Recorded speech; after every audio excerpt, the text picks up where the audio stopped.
kabar Famers dimanapun Anda berada? Jumpa kembali di Fam Station. Inilah sebuah kanal yang didedikasikan oleh Fakultas Ekonomi dan Manajemen IPB University untuk membahas segala hal yang terkait dengan kebangsaan, sosial kemasyarakatan, dan perekonomian. Saya Hardi Hermawan, host Fam Station. Dan Famers, dukung kami terus. Jangan lupa berikan subscribe, berikan like, berikan komentar, dan bagikan, sebarkan, share semua tayangan yang kami sajikan di Fam Station. Kini kita akan membahas sebuah persoalan yang mungkin banyak sekali ditemui di masyarakat, terutama pelaku usaha kecil, mikro, dan menengah. Usaha mikro, kecil, dan menengah.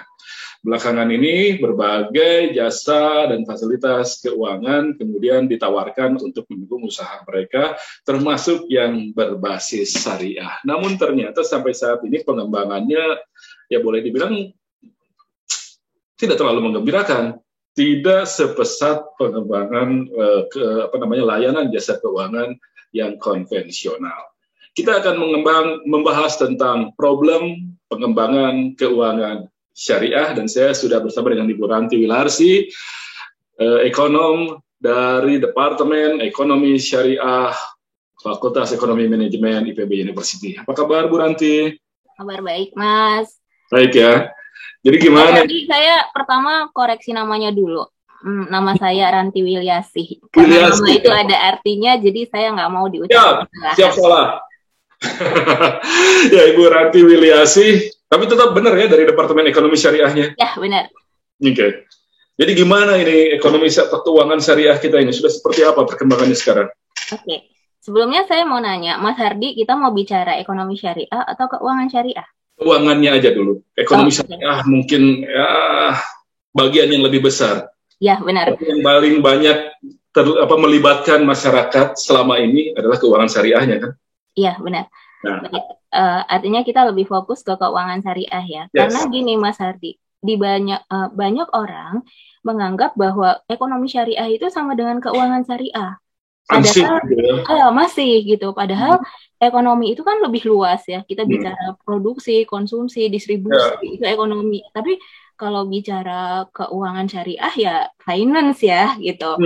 Nah, tapi kebanyakan sektor saja sebetulnya ya. Tapi kebanyakan orang itu menganggap bahwa ekonomi syariah itu sama dengan keuangan syariah, bank syariah malah gitu kan ya. Nah, ini yang perlu kita luruskan sebenarnya. Memang benar bahwa perkembangan ekonomi syariah itu triggernya adalah keuangan syariah gitu. Ya. Tapi ekonomi syariah, jadi keuangan syariah itu hanya sebagian kecil dari ekonomi syariah gitu. Ya, sebagian kecil, cuman posisinya mungkin kalau kalau band itu vokalis. Ya, tapi saya sangat menentukan. Nah, karena apa? Karena kalau kita bicara ekonomi syariah itu kan sebenarnya core-nya ada di sektor real. Ya, harusnya begitu. Nah, karena dia ada di sektor real, artinya kita butuh modal. Dan modal ini itu sumbernya adalah dari keuangan syariah. Nah, itu makanya walaupun dia bagian dari ekonomi syariah, tapi dia punya peran yang sangat penting. Ya, betul. Nah, sejauh ini kan kita sudah berapa ya? Hampir 30 tahun sebetulnya kan? Dari tahun 30 tahun. 30 tahun, benar. Bicara keuangan syariah ya. Ekonomi syariah yang kemudian berkembang juga jadi ekonomi syariah kan sudah 30 tahun. Tapi sudah nggak sesuai kalau misalnya orang-orang di tahun 91 dulu membayangkan situasi sekarang, apakah sudah yang seperti yang mereka bayangkan atau bagaimana menurut Mbak Ranti ini? Kalau kita bicara 30 tahun ya, jadi sebenarnya 30 tahun kalau orang itu mungkin udah dewasa ya Mas ya. Mungkin udah menikah dan punya anak gitu ya sebagian. Gitu ya. S1 udah lulus lah itu. S1 udah lewat gitu ya. Artinya sebenarnya harusnya kita sudah bisa lebih berkembang dari sekarang gitu. Tapi mungkin ada hal-hal yang membuat di mana keuangan syariah, di mana di situ ada bank, asuransi dan sebagainya, ini menjadi tidak berkembang sesuai dengan ekspektasi kita. Dulu waktu masih ingat ya bahwa di tahun berapa itu awal-awal tahun 2000 bahwa ini akan mencapai sekian persen pada tahun 2008 misalnya. Ternyata sampai tahun sekian tuh nggak tercapai. Nah, gitu kan. Nah, ini berarti kan sebenarnya ekspektasi orang ya. Ketika usia keuangan syariah itu sudah 30 tahun, harusnya sudah lebih dari sekarang. Tapi alhamdulillah gitu ya, dengan adanya BSI artinya sebenarnya sedikit punya power gitu Bank Syariah ini. Setelah di-merge BUMN Syariah, iya. Itu sedikit dia lebih bergigi lah katakan. Iya. Saya ilustrasinya gini aja Mas, saya menganalogikan gini, tadinya dia anak, sekarang dia udah jadi bapak, bukan jadi anak lagi gitu. Oh ya. Mas Hardi kebayang nggak waktu Mas Hardi masih tinggal sama bapaknya? Ya. Pasti nggak leluasa ketika Mas Hardi sudah mandiri sendiri. Ya tapi kan bisa aja kalau tadinya anak orang kaya gagah gitu kayak pangeran gitu. Kita begitu sendiri kegagah. Tapi sekaya apapun bapaknya, bapaknya gitu loh. Artinya keputusan utama itu tetap pada orang tuanya, bukan pada dia sendiri gitu. Yes. Ya. Oke. Nah, apa yang menyebabkan keuangan syariah yang dimotori oleh perbankannya ini ternyata ya tidak bisa katakanlah memenuhi target-target untuk memberi kontribusi atau share yang lebih besar dalam porsi industri perbankan dan keuangan di Indonesia. Nah, oke. Sebenarnya sih saya belum terlalu cocok ya, saya belum pakarnya gitu ya. Tapi saya coba menganalisis dari perspektif saya nih, Mas Hardi. Anggaplah orang-orang yang sudah mengenal keuangan syariah itu ada dalam satu himpunan ya, kita bicarakan adalah S gitu ya. Terus orang-orang yang belum mengenal keuangan syariah ini adalah di luar himpunan S ini. Jadi kita akan melihat dari orang yang ada di dalam S dan orang-orang yang di luar S ini. Nah, untuk orang-orang yang di dalam S, ada mungkin hal-hal yang membuat keyakinan mereka akan bank syariah ini goyah gitu. Jadi sebenarnya mereka yakin bahwa bank syariah ini adalah pilihan terbaik gitu. Tapi karena mungkin mereka dalam prakteknya di lapangan menemukan sesuatu yang tidak membuat mereka nyaman. Nah, ini membuat mereka akhirnya ada sebagian orang yang tadinya dia mau misalnya mindahin depositonya ke bank syariah, akhirnya cuma sekedar punya rekening aja. Karena merasa ketidaknyamanan. Jadi ada kasus-kasus ini nggak bertambah besar. Karena tadi ini kita masih bicara di dalam S loh ya. Ada yang masuk ke situ, tapi yang keluar juga banyak gitu ya. Mungkin ada gitu ya. Jadi sebenarnya bukan keluar, dia tetap di dalam, tapi kontribusinya mungkin hanya sebagai di dalam share-nya sekian, sekarang jadi minus. Ya, misalnya seperti itu. Jadi mungkin ada praktek-praktek di mana yang ini menimbulkan ketidaknyamanan. Artinya aktor performa atau kinerja industrinya yang menjadi problem. Mungkin gini kasusnya, mungkin nggak bisa disamaratakan gitu ya, Mas Hardi gitu ya. Saya sendiri pernah saya pernah dengar cerita apakah itu, apalagi dulu di awal-awal ya, mungkin sekarang sudah lebih baik, security-nya yang tidak ramah atau pelayanannya yang jadi artinya belum di luar urusan teknis perbankannya. Ya, mungkin ada hal-hal yang seperti itu. Misalnya saya sendiri pernah punya pengalaman gini ya, Mas. Kebetulan saya punya cicilan misalnya. Terus ditelepon. Nah, kebetulan waktu itu saya lupa nih bayarnya. Nah, ketika ditelepon terus ini orangnya marah-marah gitu. Langsung marah itu? Nah, gitu. Ini salah satu di mana sebenarnya ini masalah sepele gitu ya.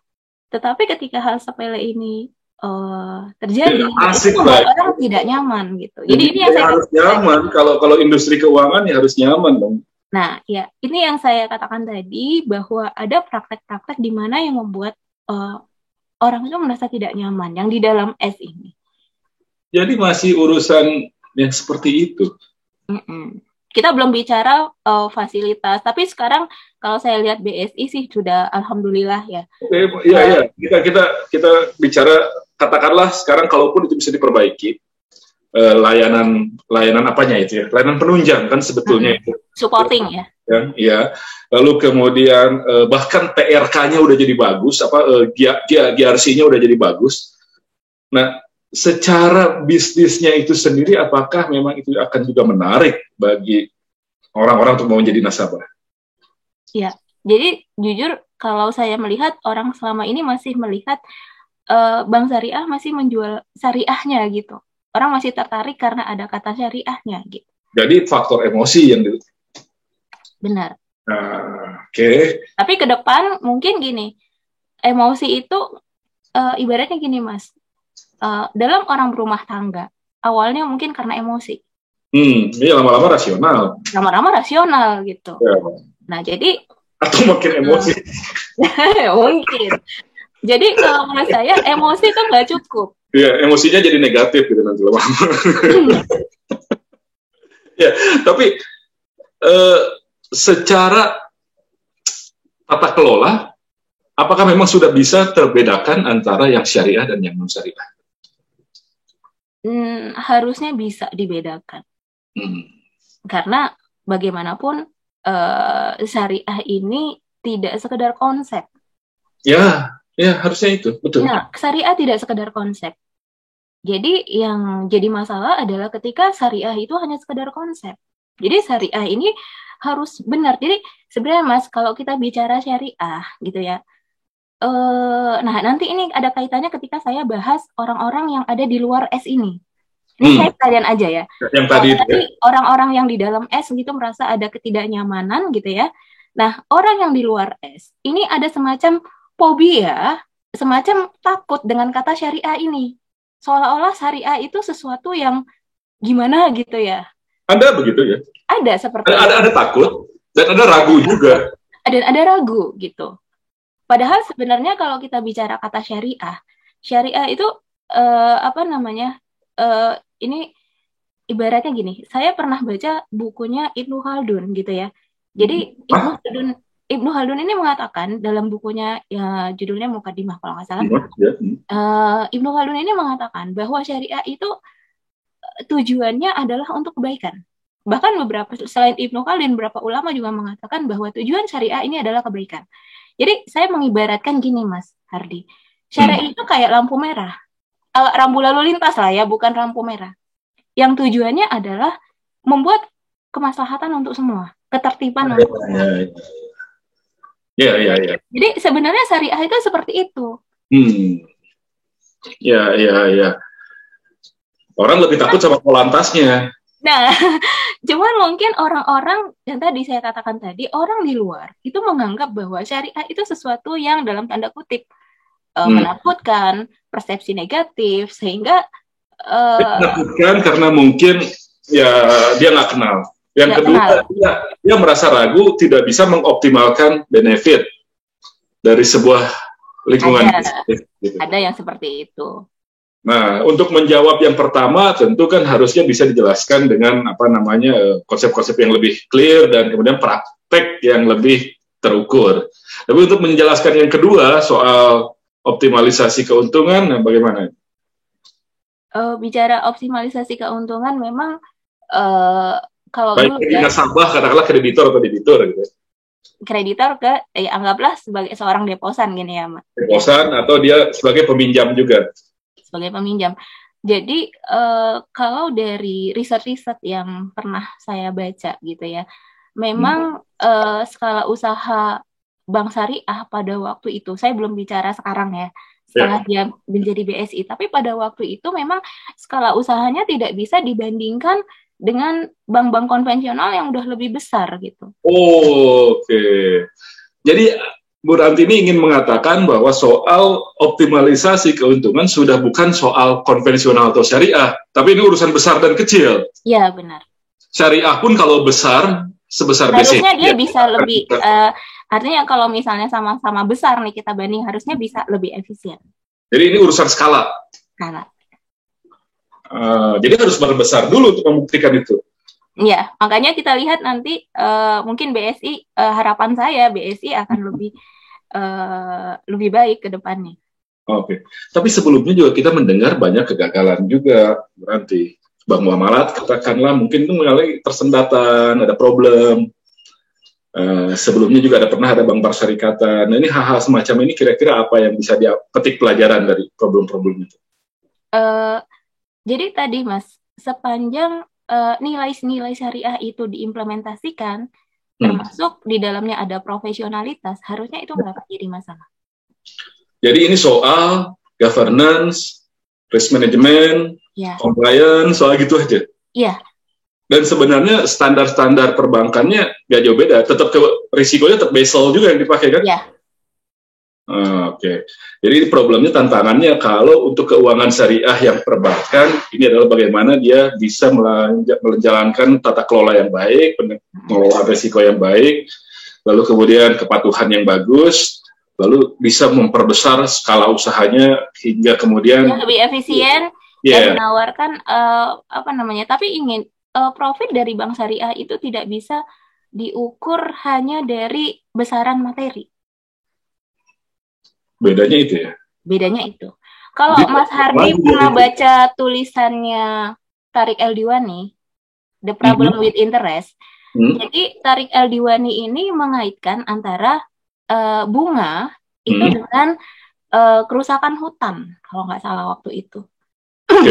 Jadi ada korelasi positif antara bunga pinjaman dari negara-negara yang berutang dengan tingkat kerusakan. Nah, semakin tinggi tingkat bunga yang harus dibayarkan, itu berkorelasi positif dengan tingkat kerusakan hutan yang terjadi. Ini yang dikatakan di bukunya Tariq El-Diwani, The Problem with Interest. Dan dia mengilustrasikan bahwa sebuah bayar itu harus babatin semua gitu ya. Ya, untuk membayar utangnya. Nah, kemudian dalam tulisannya juga dia menceritakan bagaimana seorang tukang roti yang kalau dia pinjam dengan bunga, itu dia harus memproduksi lebih banyak untuk membayar bunganya. Dan ketika dia memproduksi lebih banyak, itu efeknya adalah berkorelasi positif dengan kerusakan lingkungan. Oke. Energi yang lebih boros. Sebenarnya kalau kita bicara benefit, kita bicara manfaat gitu ya, kita bicara keuntungan, kita tidak bisa melihat hanya dari sisi materi saja gitu, tapi ada hal-hal yang lain. Terus dalam syariah juga misalnya gitu ya, masalah fasilitas kepada pegawai, artinya di mana jadi bicara syariah ini sebenarnya Mas, ada minimal yang namanya syariah itu, ada yang namanya maqasid syariah, tujuan syariah itu bisa melindungi 5 hal. 5 hal ini, pertama agama, yang kedua jiwa, akal, keturunan, dan harta. Nah, jadi orang-orang yang kerja di bank syariah harusnya agamanya semakin baik, kemudian bisa terpenuhi. Itu artinya kita nggak akan dengar bahwa pegawai syariah itu tidak dibayar layak gitu, karena tadi nilai syariah tadi tanda kutip. Ya, karena yang namanya syariah emang itu, dia melindungi agama, melindungi jiwa, melindungi harta, kehormatan. Ya. Itu lagi? Agama, jiwa, akal, keturunan, harta. Oh ya. Ya, jadi memang ada tanggung jawab itu, dan itu yang harusnya bisa dianggap sebagai keuntungan selain dari keuntungan secara finansial. Ya, benar, saya setuju. Jadi ada keuntungan finansial, ada keuntungan non finansial. Cuman dalam prakteknya kadang-kadang orang menilai antara bank syariah dan bank konvensional sebenarnya nggak banyak beda, cuma istilah-istilahnya aja katanya yang berbeda. Nah, ini tadi kemungkinan isu ini lahir karena orang-orang di dalam yang kecewa. Itu mungkin. Itu ya. Ya, karena itu. Dan mereka kecewa belum tentu karena sistem keuangannya, tapi mungkin karena pelayanan atau karena itu tadi. Ya, bisa jadi. Karena dari banyak aspek. Karena banyak aspek. Kalau kecewa mudah sekali. Karena gini Mas, Mas kecewa sama orang gitu ya. Kadang-kadang masalahnya satu yang jadi trigger, tapi kayaknya semua jadi masalah. Ya. Nah, kalau sudah begitu, apakah memang sebenarnya lembaga keuangan, perbankan dulu deh, perbankan syariah di Indonesia itu benar-benar secara konsep dan praktik menjalankan sistem keuangan syariah yang sudah sudah standar syariah gitu. Apakah benar sudah begitu? Itu harus kita nilai lagi karena standar syariahnya sendiri belum dirumuskan. Kalau Basel kan standarnya sudah ada, kriterianya sudah ada. Nah, standarnya kita belum punya. Apakah sudah sesuai syariat atau belum? Tapi setidaknya saya yakin kita berhusnuzon bahwa semua sudah berusaha untuk menjalankan syariah. Tapi mungkin dalam prakteknya ada saja kendala. Seperti halnya kita gini Mas, saya sendiri misalnya, kita pengen berbuat baik, tapi selalu ada hal-hal yang membuat kita terkendala untuk melakukan hal seperti itu. Tapi niatnya sudah baik gitu. Ya. Nah, selama ini kendalanya kira-kira di apa lagi selain dari faktor atau himpunan orang-orang yang tadinya menjadi nasabah atau pengguna jasanya itu? Masa dari sana semua? Faktornya banyak ya, kita lihat apa sih yang kemudian bisa menjadi hambatan lah kira-kira ya. Mungkin ini juga Mas, satu yang saya belum sebutin adalah dari regulasi gini. Oh, regulasi? Ya. Kalau kita bandingkan Indonesia sama Malaysia ya, Indonesia itu bank syariah tumbuh itu bottom up. Indonesia? Ya, Malaysia top down. Indonesia bottom up ya hitungannya ya? Ya, dari masyarakat. Itu awal berkembangnya. Ya. Sehingga kita lihat Malaysia jadi lebih cepat karena pemerintahnya mendukung gitu. Sebenarnya dari awal Mas, kita beranjak kita tuh sulit banget itu ya pecah telur waktu itu sampai 5% itu. Kalau sebenarnya waktu itu will dari pemerintah itu merge gitu ya, mungkin akan lebih cepat gitu. Tapi kenapa baru realisasinya sekarang gitu? Tapi kalau dilihat di Malaysia perbankan syariahnya menjadi sangat dominan, yang kita tahu akhirnya Maybank juga. Nah, terlepas dari itu tetapi percepatannya maksudnya udah lebih cepat dibandingkan dengan Indonesia. Lebih besar juga. Lebih cepat dan lebih besar. Iya. Jadi porsi mereka terhadap industri perbankan secara... Ya, kita lihat dari share-nya mereka lebih besar. Mereka lebih besar. Nah, kalau di kita ini untuk memperbesar kan utamanya itu di permodalan ya. Iya, benar. Nah, selama ini bagaimana itu? Sekarang BSI ya sebagai BUMN dari pemerintah, tapi masa itu aja gitu. Yang lain selama ini yang sudah berjalan kan swasta juga memiliki unit, ada yang unit atau ada yang anak perusahaan syariah. Bagaimana mereka bisa mengakumulasikan modalnya? Ya, artinya tadi pertama mungkin harus meningkatkan trust dulu dari masyarakat. Kalau trustnya sudah meningkat, mudah-mudahan 30 tahun kurang ya. Jadi rekening itu bukan cuma nama aja gitu, yang isinya mungkin di tempat lain. Ya. 30 tahun kurang ya. 30 tahun kurang. Cuma gini juga Mas, gimana mungkin PR kalau sekarang kita lihat generasi Z itu mereka malah sudah mulai tertarik ya, tidak hanya bank syariah gitu ya, tapi juga tidak hanya bank gitu ya, tapi juga mereka juga tertarik kepada instrumen-instrumen keuangan di pasar modal. Ya. Nah, ini jadi mungkin tantangan ke depan untuk bank syariah. Yang keduanya ya, pengembangan produk, inovasi. Iya, inovasi. Orang sudah main Bitcoin. Iya. Orang sudah ke cryptocurrency dan sebagainya gitu ya. Jadi bagaimana PR-nya adalah pengembangan produk yang bisa menarik orang untuk tadi tetap ada di bank syariah ini. Karena kompetitornya bukan lagi bank konvensional gitu ya. Itu. Sekarang kan layanan keuangan udah nggak kira-kira dan lintas batas negara. Iya, benar Mas. Dan sekarang kita tanya ya misalnya mahasiswa, mereka mana yang lebih ada isinya? Misalnya, saya harus nyebutin nama GoPay atau Grab, di GoPay atau Grab atau di banknya mereka. Jangan-jangan kadang-kadang banknya mereka kosong, tapi mereka punya saldo di GoPay atau di Grab, karena mereka lebih mereka gunakan untuk pesan makanan apa segala. Hari-hari itu yang dipakai. Iya benar. Hari-hari itu yang dipakai. Ya, nah ini artinya kan tantangan bagi bank gitu ya, bagaimana menciptakan produk yang itu bisa. Nah, ya. Bank konvensional aja kelabakan menghadapi ini. Iya. Lagi syariah. Cuman tadi syariah masih ada yang dijual syariahnya. Ya, tapi kan dari 30 tahun ya cuma segitu aja gitu dengan menjual syariah. Artinya memang tadi pengembangan produk itu harus gitu, harus. Lalu SDM-nya ya tadi sampai security-nya aja kayak gitu. Ya.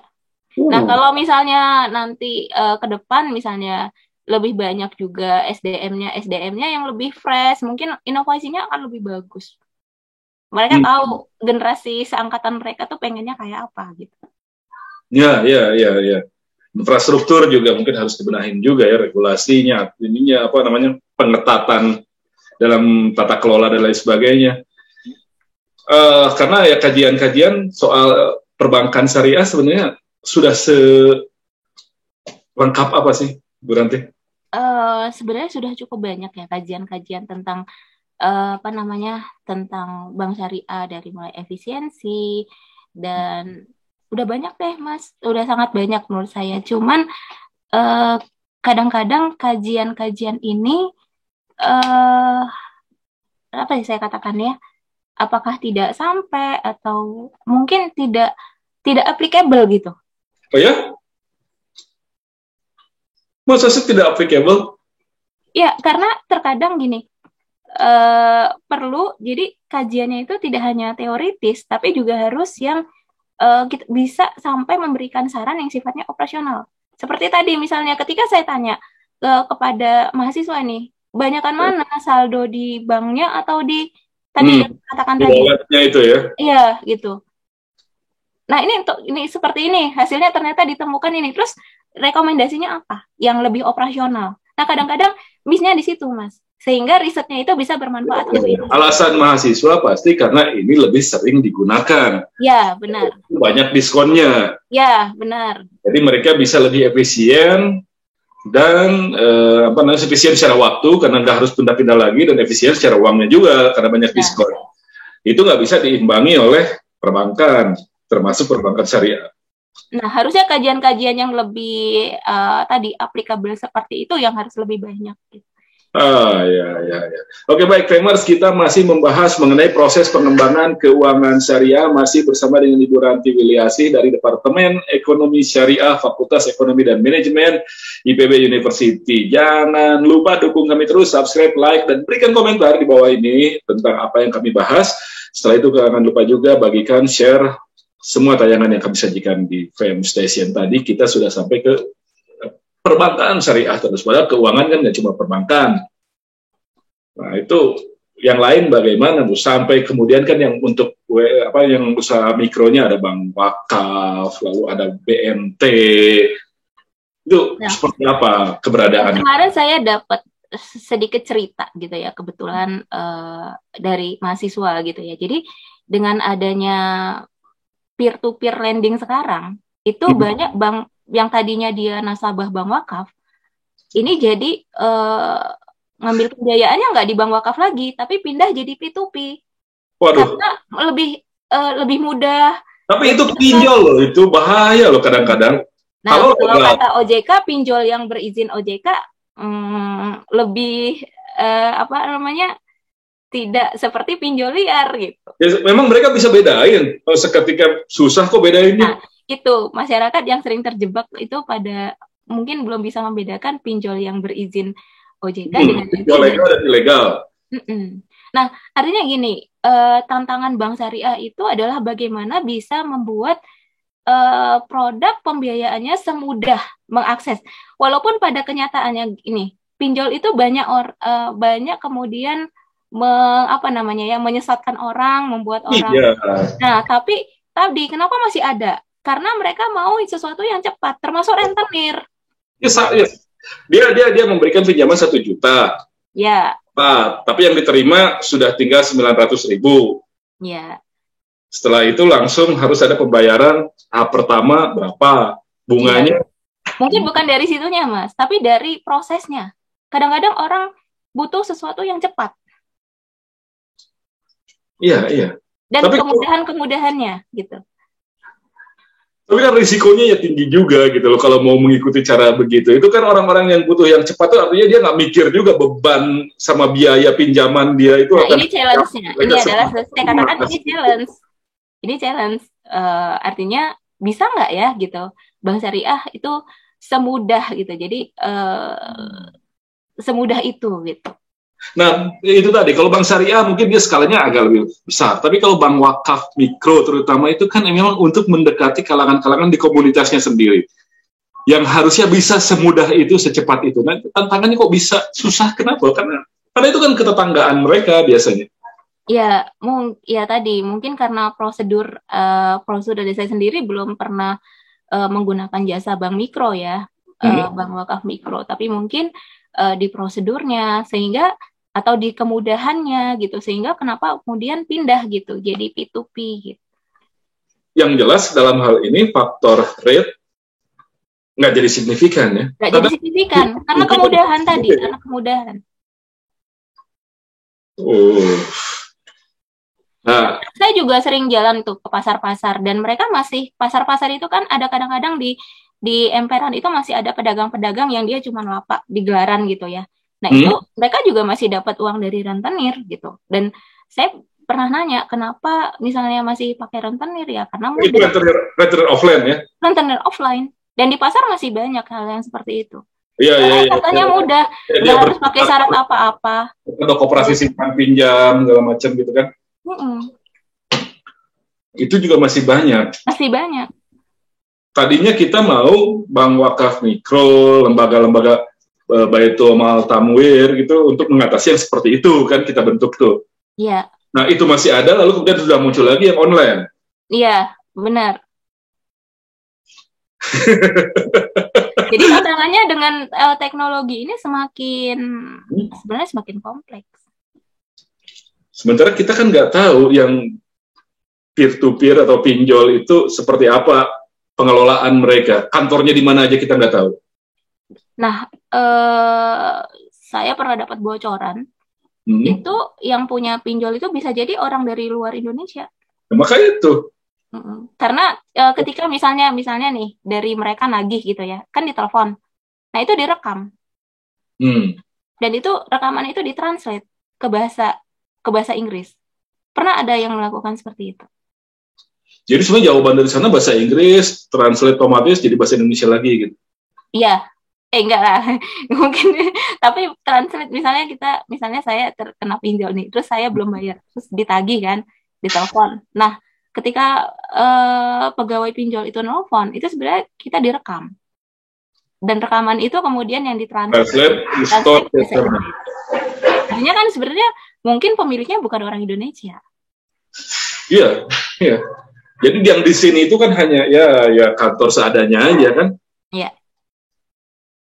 Nah, jadi kita kan nggak tahu mereka itu siapa gitu dan apa motif sebetulnya dari ini. Sementara yang kita cuan pasti motifnya. Iya itu betul. Ya betul. Makanya kita diperas yang kira-kira juga. Nah, sementara banyak juga yang ilegal. Kalau udah nagih udah nggak kira-kira, yang bank wakaf mikro nggak, dan kemudian BMT gitu.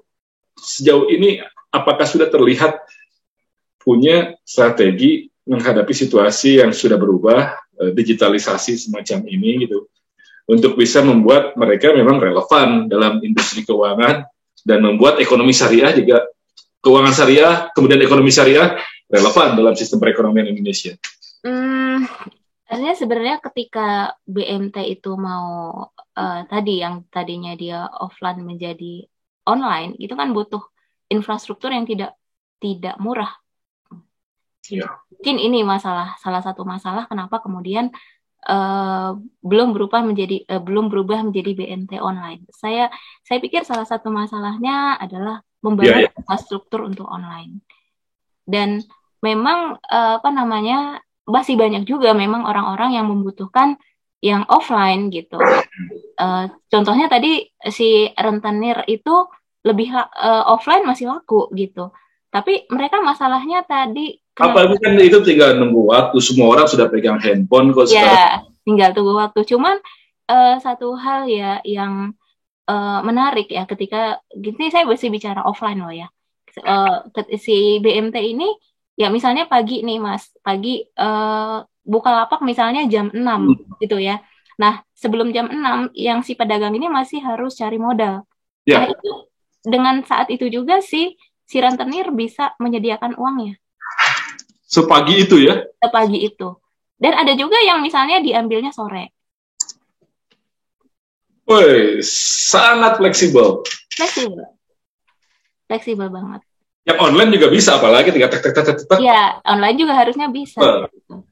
Nah, ini mungkin jadi... BMT nggak bisa yang begitu. Ya, karena memang ada prinsip kehati-hatian.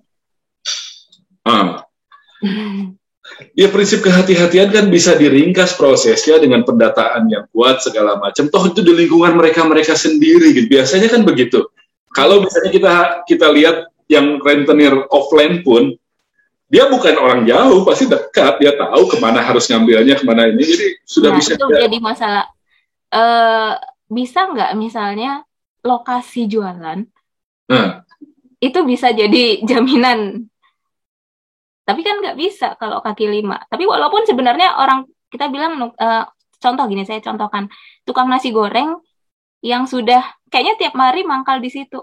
Iya, ya gerobaknya cuma 1 juta, tapi apa yang dihasilkan dari gerobak itu setiap malam ya lebih dari 1 juta mungkin.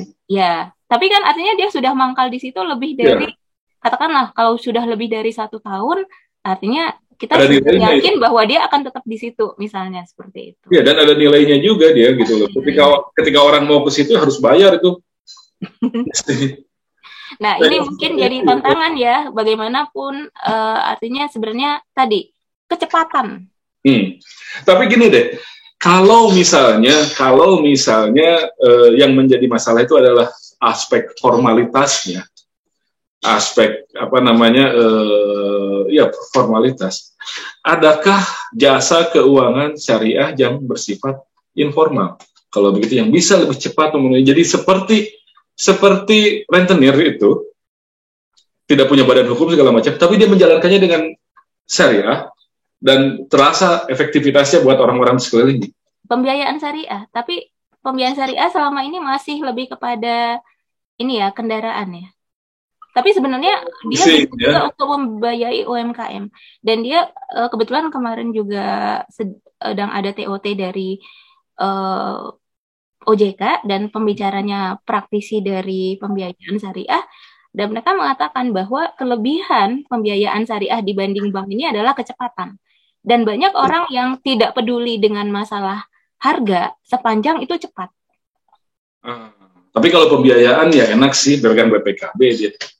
Ya, tapi sekarang bisa untuk UMKM juga, Mas Har. Oke. Sudah mulai jalan ke sana? Udah, arahnya ke depan ke sana. Nah, masyarakat tahu gak bedanya ini kredit pembiayaan dengan kredit dari bank? Nah, ini yang mungkin sosialisasinya yang harus ini ya, karena gini, saya pernah survei salah satu BMT di Jawa, kalau nggak salah, saya lupa di Jawa apa di Jogja gitu. Nah, karena dia adalah BMT pertama di tempat itu gitu ya, orang menyebutnya dia bukan BMT tapi bank. Padahal BMT. Padahal BMT. Iya, padahal dia BMT. Bank apa itu? Saya lupa. BMT, saya lupa BMT. Bank sesuai dengan nama si BMT-nya gitu ya? Enggak, namanya BMT. Ya, misalnya nama BMT-nya saya lupa, tapi orang menyebutnya namanya bank gitu, bukan ya, BMT. Jadi resminya namanya BMT XYZ misalnya. Iya. Dia orang nyebutnya bank XYZ gitu. Iya. Tanpa ada tulisan bank di kantornya. Tanpa ada tulisan bank di kantor. Ya itu persepsi itu jadi sangat kuat dan mungkin orang akan lebih mempercayakan layanan standar bank pada lembaga-lembaga yang semacam itu. Iya, karena mungkin bagi masyarakat awam yang namanya lembaga pinjaman itu bank, seperti bank keliling. Iya, apapun disebutnya bank. Nah, makanya ketika tadi ada pembiayaan syariah yang bisa membiayai untuk UMKM, which is itu adalah produktif, berarti kan sektornya. Iya. Dia mungkin akan bingung ini bedanya dengan bank apa gitu. Tapi orang nggak peduli sih sepanjang dia bisa mendapatkan dana dengan cepat. Artinya apapun itu lembaganya dengan cost yang lebih rendah. Iya. Tapi meskipun cost itu tidak tidak terlalu signifikan, lebih banyak soal. Artinya kalau bicara pembiayaan, biasanya harusnya logikanya cost-nya akan lebih tinggi dari bank. Nah, selama ini dengan kehati-hatiannya bank syariah, lembaga keuangan syariah, termasuk juga lembaga pembiayaannya, emang NPL dia bagus, terjaga? NPL mungkin ada beberapa juga yang pernah juga NPL itu di atas standar ya. Ya, maka itu gitu loh. Jadi sebenarnya kenapa gitu sampai tidak fleksibel, atau ternyata NPL ini masih juga bermasalah juga. Ya, artinya ikhtiarnya mungkin ikhtiar untuk hati-hati itu udah maksimal tapi tetap terjadi kebocoran. Mungkin seperti itu kali ya, Mas Hardi. Iya, itu dia. Nah, jadi kalau misalnya dilihat semua jasa layanan keuangan, jasa keuangan syariah ini, selain perbankan, orang sudah mengenalnya yang mana saja sekarang, Bu Ranti? Selain bank, ya ada BMT, ya, kemudian ada pembiayaan syariah, itu termasuk non-bank. Kemudian ada pegadaian syariah juga memberikan pembiayaan juga, kalau nggak salah ya. Pegadaian syariah, ya. Dengan 1 jutaan gitu ya. Jadi yang memberikan pembiayaan sepertinya itu ya. Mungkin ada yang kurang. Paling pasar modal, tapi kan itu bukan pembiayaan. Bukan pembiayaan. Ya. Nah, sejauh ini dari di luar perbankan, kontribusi mereka terhadap share keuangan syariah masih kecil lah, masih kecil, belum sebesar bank. Belum sebesar bank. Ya. Nah, untuk membuktikan bahwa ini relevan tetap gitu, jadi bagaimana juga itu Bu Ranti, di luar bank ya katakanlah yang itu tadi, yang dari mulai bank wakaf mikro, BMT, pembiayaan, pegadaian, masa hanya untuk sekedar memenuhi rasa religiusitas sebagian orang. Oh, ada yang raise hand, Mas. Ya, Kang Andi nih, Pak Gunadi Yuda Winata, Pak Perta, Universitas Pajajaran. Mana Kang Adi, silakan dibuka mikrofon. Ya, malam Mas Hardi, ya Kang Hardi. Ya, malam. Saya awam ya Bu Ranti ya di dalam cerita ini, tapi itu kan sebetulnya di mata masyarakat, pokoknya sebetulnya bank itu kan beda ya Bu Ranti, bank syariah, bank ini. Tapi tadi dari pembicaraan di mata masyarakat tetap namanya bank gitu Bu Ranti. Padahal bank syariah dengan yang lain itu kan ada aturan-aturan. Dengan statementnya Kang Hardi dari terakhir, sebenarnya hanya pemenuhan rasa religius. Gimana berarti ahli yang mendalami bank syariah di mata masyarakat nih? Tadi kita bicarakan kecepatan dan sebagainya, sampai kita lihat juga daya rentenir dan sebagainya. Padahal bank itu punya determinasi yang beda dengan bank biasa, ya. Nah, ini gimana dari segi aturannya gitu loh, Bu Ranti? Baik.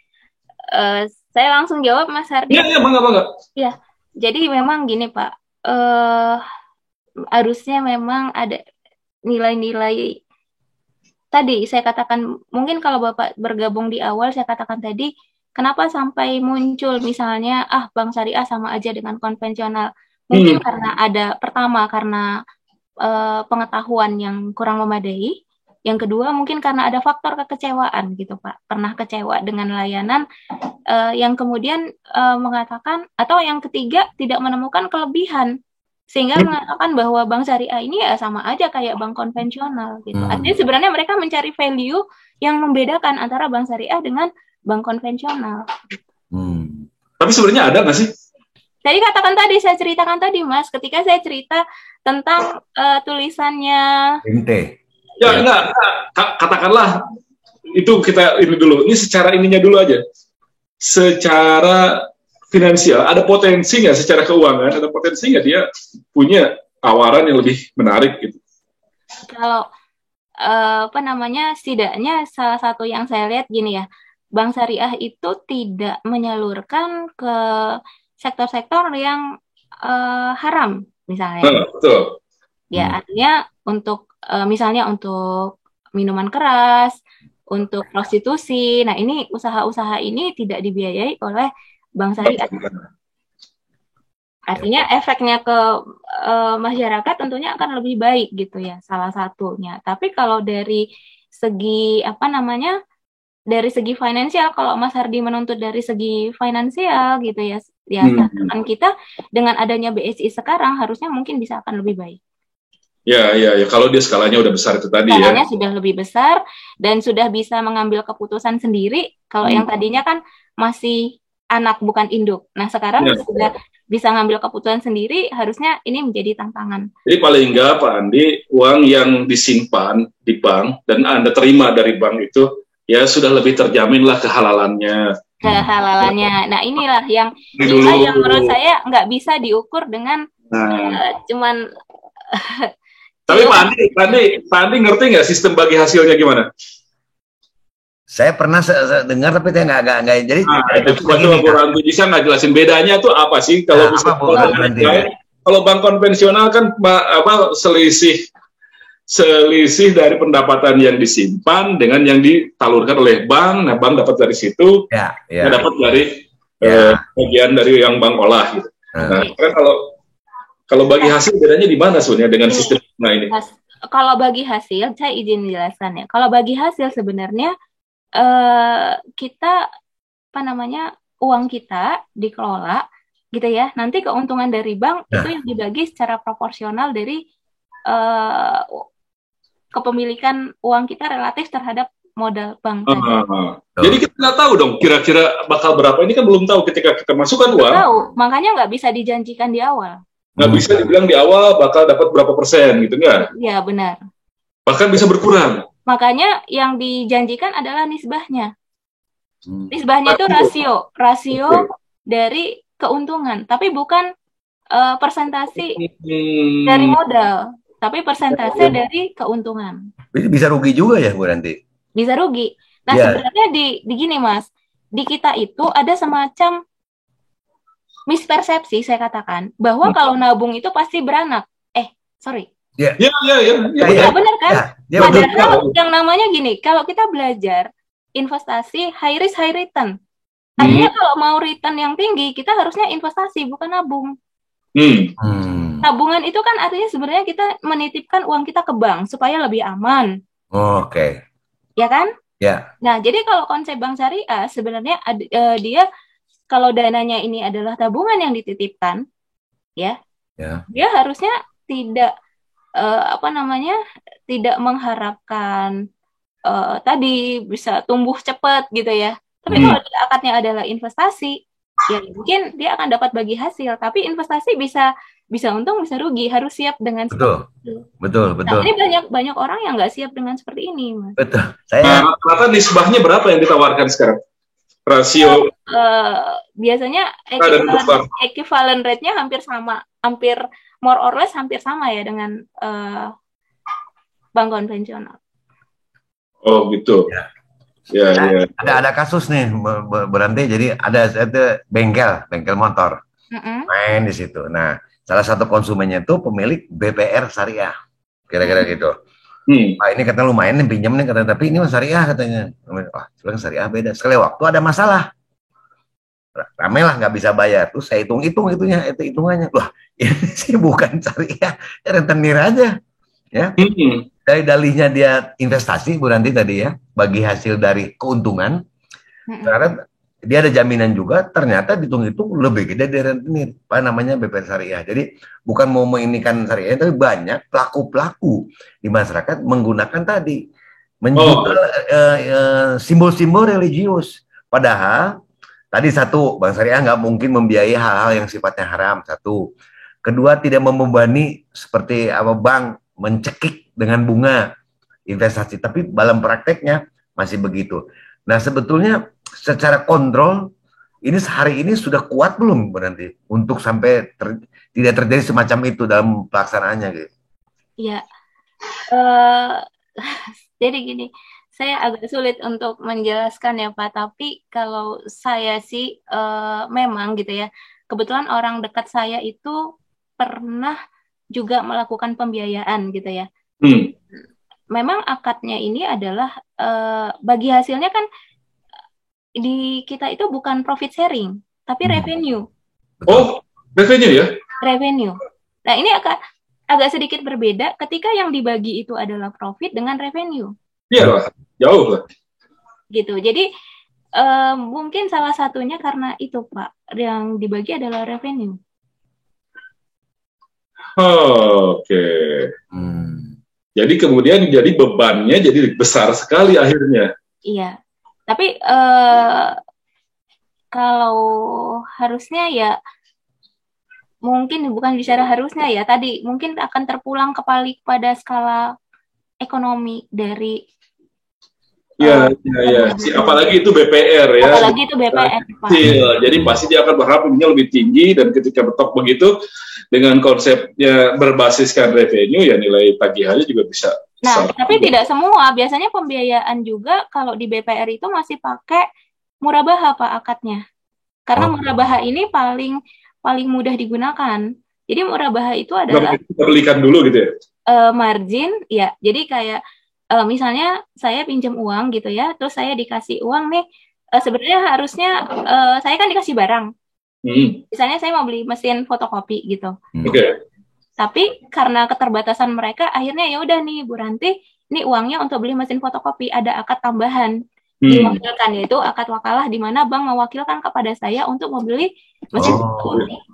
Tapi dia pakai margin, misalnya harga fotokopinya adalah 100 juta tambah plus marginnya berapa. Harusnya memang secara syariah dibelikan dulu. Suka sama suka nih penentuannya kalau secara konsep. Secara konsep tuh ridho biorido. Oke. Tapi mungkin secara secara praktek jarang saya menemukan margin itu ataupun bagi hasil itu ditentukan berdasarkan suka sama tadi. Karena ada pihak dalam pinjam meminjam ini selalu ada pihak yang butuh dan ada punya pihak yang bargaining posisinya nggak sama. Posisi tawarnya beda ya. Posisi tawarnya beda. Hubungannya ini prinsipal agen juga. Ya. Akhirnya nggak setara lagi. Nggak setara. Karena merasa yang satu punya uang, yang satu butuh, yang satu punya uang gitu.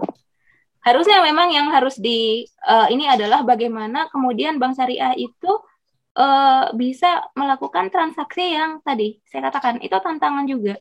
Suka sama suka. Artinya marginnya bisa nggak didiskusikan berapa sih margin yang sampai kemudian kita mendapatkan angka keseimbangan. Dan itu nggak ada dari kalangan katakanlah masyarakat yang melakukan pendampingan untuk mereka yang menjadi nasabah keuangan syariah bisa melakukan negosiasi semacam itu? Iya, belum. Apalagi untuk kelas tadi BPRS, mungkin masyarakatnya masih agak belum paham. Apalagi BPRS, apalagi bank wakaf mikro. Iya. Jadi semuanya dipatok gitu aja ya? Iya, misalnya margin sekian persen. Nah, jadi memang tantangannya adalah tadi mengedukasi masyarakatnya gitu ya.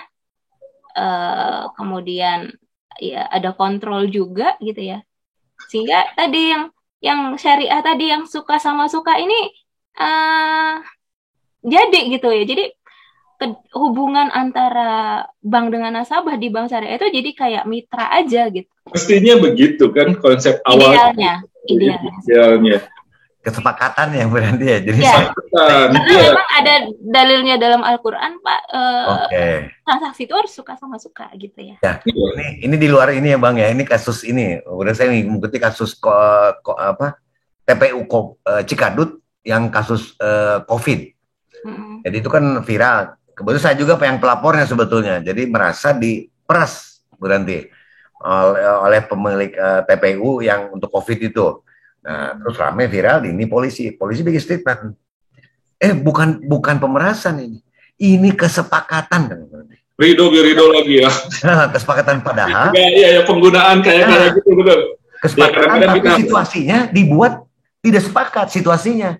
tapi di dalam akadnya, ya saya setuju mau bayar 4 juta, tapi dibuat situasi demikian. Nah, kalau kontrolnya nggak kuat kan bisa terjadi orang bermodus ya, Bu Ranti. Padahal ini bagus niatnya. Iya. Dengan itu tadi Kak Pandi. Nah, masalahnya itu menjadi dianggap kesepakatan kalau udah tanda tangan dua pihak kan gitu. Oke. Kalau udah taken itu legal kan ya, apalagi kalau udah pakai materai. Padahal kalau apalagi kalau yang sekarang gitu ya, dengan itu tanda tangannya digital aja udah. Tapi proses kesepakatannya itu mungkin yang perlu ditelaah lagi gitu. Padahal pasal Rido sama Rido nggak di situ. Bikin panjang, hurufnya kecil-kecil, udah pegel bacanya sebetulnya itu term and condition-nya. Ya, itu benar. Selalu kenapa semua bank itu ya selalu bikin term and condition-nya itu kecil-kecil gitu. Jadi sehingga dengan alasan efisiensi orang malas kan baca begitu banyak kecil. Ya udah taken gitu ya. Oh, kayak asuransi sama. Sama ya, lembaga keuangan semua itu. Iya. Nah, baik. Jadi Mbak Ranti, kalau sudah seperti ini, kira-kira dari semua jenis jasa keuangan syariah, prospeknya akan seperti apa? Satu persatu mungkin yang terdekat bakal bagaimana, ke depan seperti apa? Prospeknya ya ke depan tantangannya adalah harus mau tidak mau harus juga membiasakan diri dengan yang tadi teknologi tadi, karena kalau enggak mungkin akan kalah bersaing gitu. Saya nggak bisa bilang bahwa prospeknya akan sini karena sekarang itu perubahan itu cepat sekali, Mas. Ya. Perubahan itu sangat cepat, jadi kita nggak bisa prediksi bahwa yang saat ini masih baik-baik saja, besok bisa jadi terlibas gitu. Jadi ini sangat cepat. Oh, besok ada pinjol syariah juga. Jadi udah. Jadi apa ya? Ini yang dituntut dari bank syariah adalah kecepatannya. Adaptasinya, kecepatan adaptasi, termasuk tadi kita bicara kecepatan pelayanannya.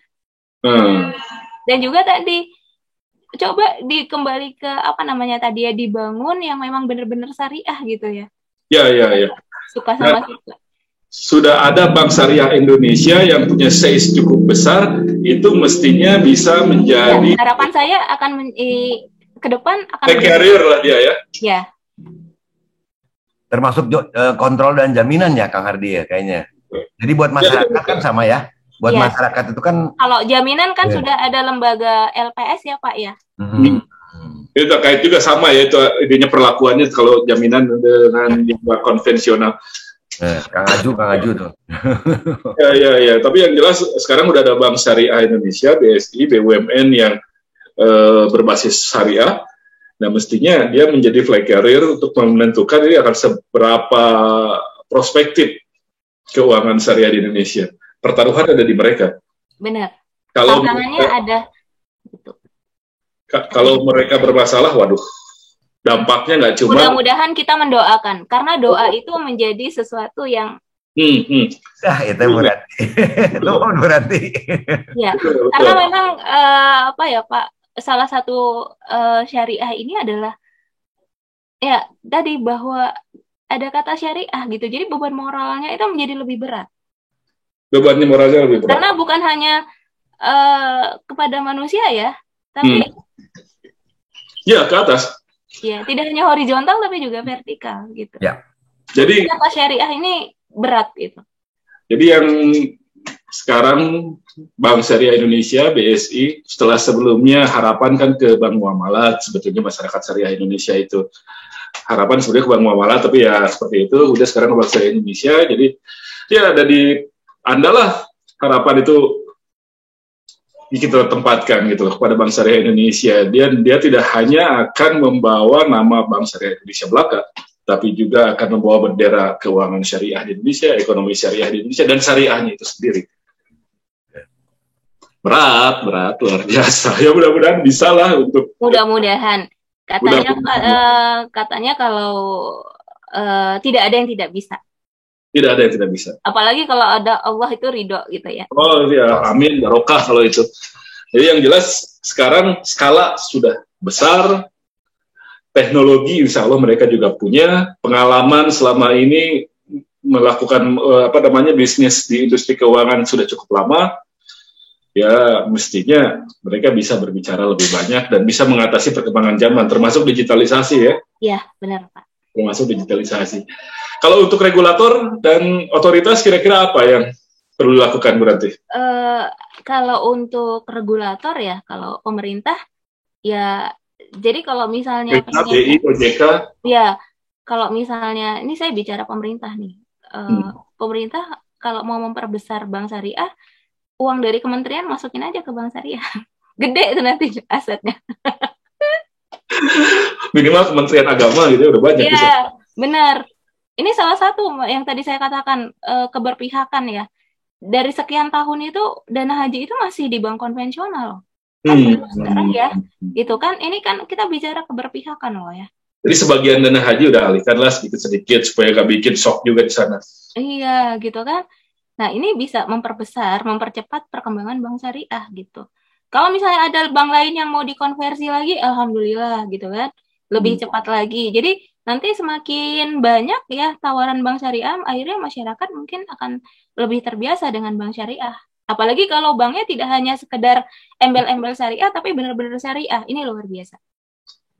Jadi banknya jangan hanya embel-embel syariah, tapi benar-benar syariah. Dan lembaga-lembaga keuangan itu tidak hanya memanfaatkan sentimen religiusitas masyarakat, tapi takutnya terlibas, Mas. Kalau hanya kalau cuma itu aja habis kalian. Dan yang habis tidak hanya kalian, tapi juga ekonomi syariahnya di Indonesia juga yang bisa tergilas. Jadi ya sekali lagi jangan hati-hati dengan membawa nama itu. Berbisnis yang baik, terapkan tata kelola yang baik, terapkan manajemen risiko yang baik, terapkan kepatuhan yang baik. Mudah-mudahan. Terima kasih Bu Ranti Wilyasih atas bincang-bincang kita. Kang Andi, terima kasih juga sudah turut berpartisipasi. Femler semua terima kasih. Mudah-mudahan ini bermanfaat ya Bu Ranti. Mudah-mudahan lah setelah pandemi ini selesai. Maaf kalau ada hal-hal yang kurang keren banget ini.